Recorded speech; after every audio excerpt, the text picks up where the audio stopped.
Financial security. It's something so many people want, and it's something so many people don't have.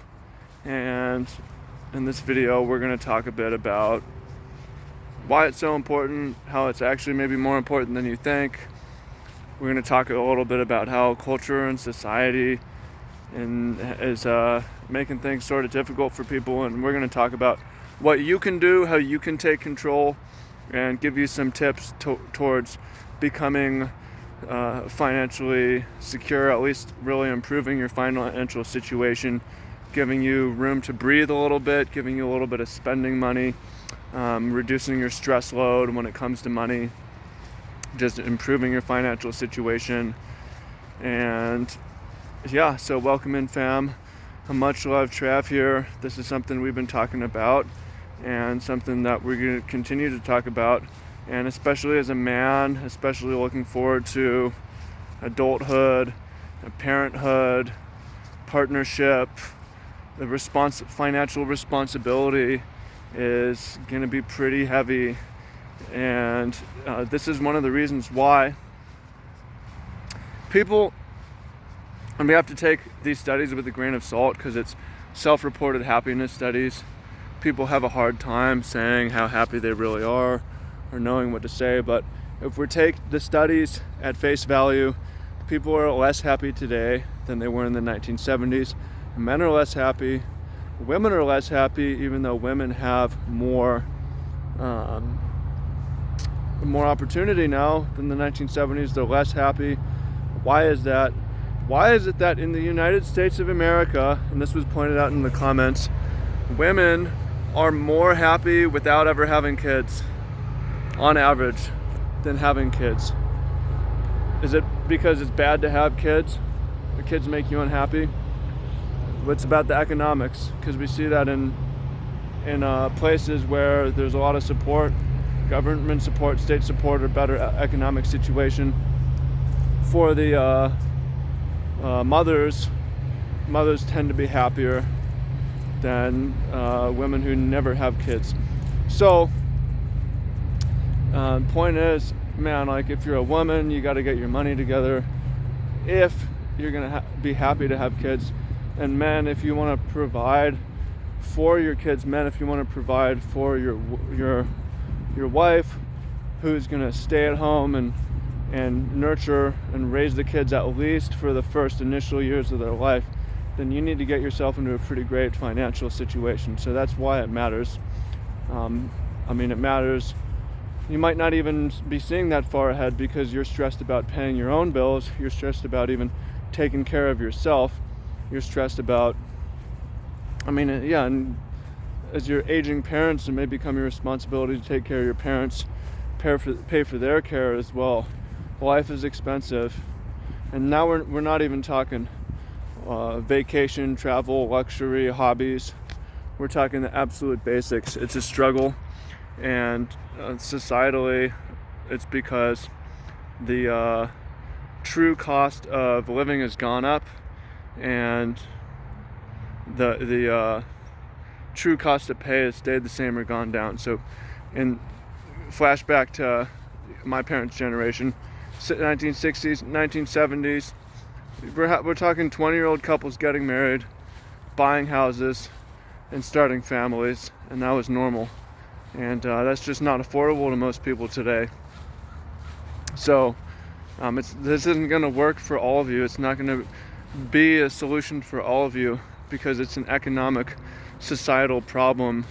But I encourage you to be competitive so that you can be in the group that can have the financial security to take care of your loved ones, start family, do the nice things, do it in a way that makes you happier and not more stressed out. So we'll talk about money a little bit. I'll talk about some things that work for me.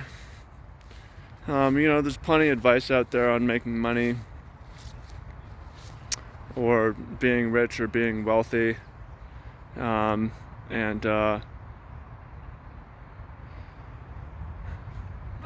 in pretty good shape, so I can speak on this, but I encourage you to always look in a lot of places for information on anything, especially when it comes to wealth. It's hard to get good information on money though, because everybody's trying to shill their course or shill their product or something, and I'm not doing that.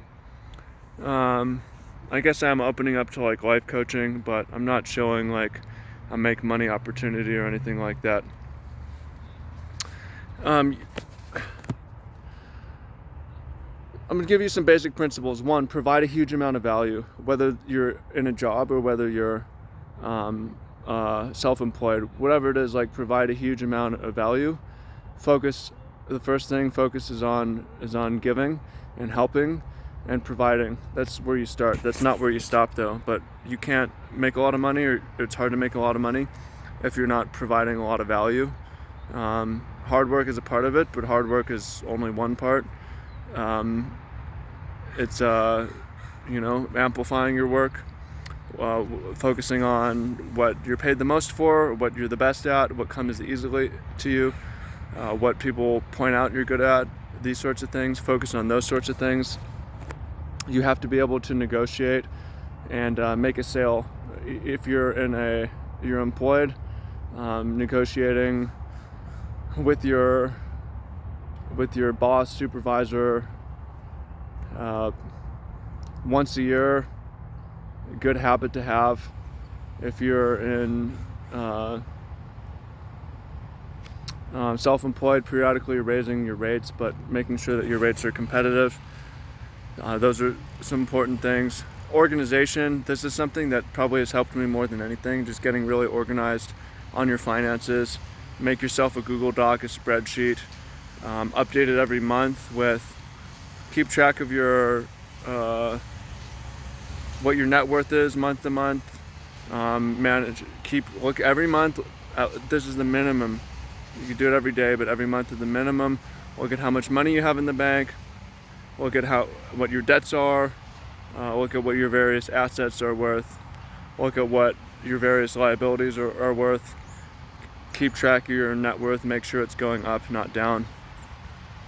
Some months it might go down, but on average, try to make sure it's going up. That's just going to make you feel a lot better. Have a plan and feel more relaxed about what's going on. Keep track of how much money you're making. Try to have multiple sources of income. You don't necessarily need it. I mean, it's good to be well paid, focused on one thing, eggs in one basket, but multiple sources of income will give you resilience in case you get fired, want to quit, or get injured from one thing. Having multiple streams of income is also psychologically will allow you to feel a lot more relaxed. That's the main reason I do it, is one thing goes, you have the other thing. So again, financial security is physical, but it's also a psychological thing. So you want to make sure you're good psychologically. Multiple streams of income. Budgeting, make sure you're clear on budgeting. This is where my money's actually going. This is anything I could cut and save. Make sure that you have a investment budget every month.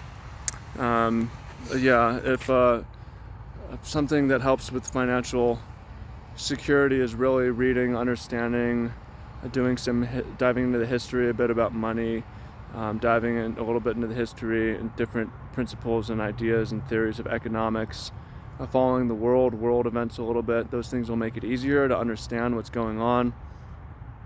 Obviously, like basic, you don't need advanced math, but algebra, forecasting, statistics, a little bit of projections is going to really help you out, make you plan to pay out everything off.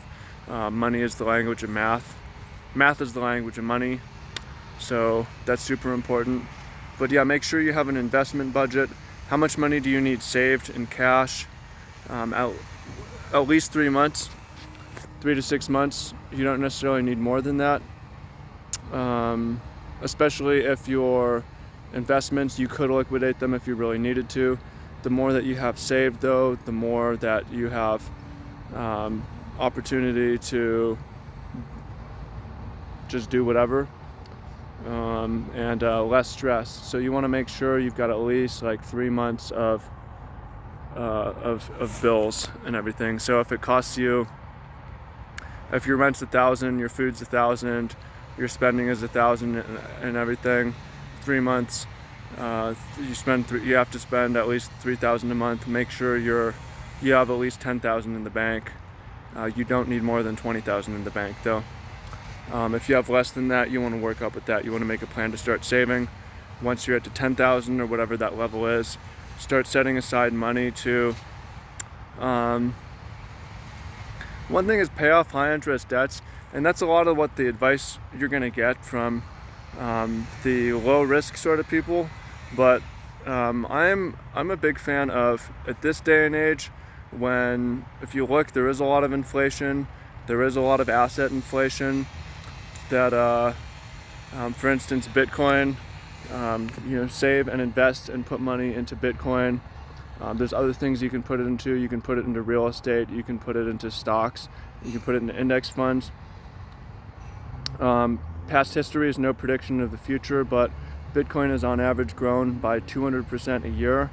And if you compare a 200% growth rate to your 8% interest on your debt or whatever it is, then you can see that if history repeats itself at all, then Bitcoin's going to outrun your loans and pay off your debt. So I'm not saying that you should necessarily bet on that, but I think it's a good idea to start building assets and equity before all your debt's paid off, even as your debt is being paid off, because there's a chance that if inflation continues especially, that your assets are going to run away and be able to pay off your debt, assuming your debt's fixed interest. 200% a year is going to outrun 8% a year pretty quick. So if you're in a debt position, that's something you could consider and do. But just start building something and try not to touch it. Buy and hodl. And that should be true of your Bitcoin, that should be true of your rental properties, that should be true of your stocks. Put away what you can afford to lose. Not what you can afford to lose, but what you aren't going to need to touch for a while. And do these things. Focus on providing a lot of high value, become very skilled, become good socially at negotiation and sales, aim for multiple streams of income, get super organized and mathematical and tracking your money, keep track of what's going on, and save up just enough money that you feel good, that you're sleeping good, and then start paying off your debt a little bit and start building up your assets at the same time. And those are some ideas. You do those things, and you might need to do it. The sooner you do it, the better. It's probably actually worth the sacrifice of doing it in your 20s. You might need to choose. If you just do the travel and do whatever you want in your 20s, then you might not be in financial position in your 30s. If you can do both, that's great. If you do neither, then maybe it's better to travel. But be responsible, think ahead. It could take years of doing this to get in a really great financial situation. So the earlier you start, the better. But you do this, and it's not about getting rich, it's about being secure. It's about being able to sleep well, not worrying about bills, not stressing out about bills, and being able to have kids without it making you unhappy.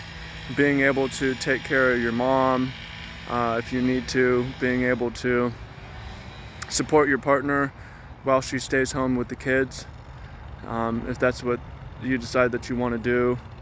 And so you're not like super stressed out, unhappy parents who are all at work and trying to hire childcare and babysitter, and you don't have time, you don't have the money, you're stretching your money, you have low quality food, no entertainment, no vacation. It really does matter. So focus. I hope you find this advice useful. If you did, again, there's one-on-one coaching that I'm opening up, and we cover finances. I'm going to hold you accountable for your finances, one thing. I'm going to hold you accountable for your habits as another thing. I'm going to help you get your relationships and your health in order. And I get people great results, but only people who could theoretically get great results by themselves too, but just need a little kick, need a little bit of push. I can't make something that you're not, that you can't be, right? You can't teach a pig to fly. It bothers the pig, can't do it, bothers the pig. So if you're the type of person who has the capacity for change and growth, then there's a link down below. It says life coaching. Sign up for the life coaching. Fill out a form. Page will tell you about the cost. And I don't have unlimited slots. It's a one-on-one thing, and it's my second job. So I'm good at it, but it's I don't have 40 hours a week for it. So I don't have unlimited slots. Do you want that to be you? Then go fill out the form down below and we'll talk soon. Okay, appreciate you. Much love and peace.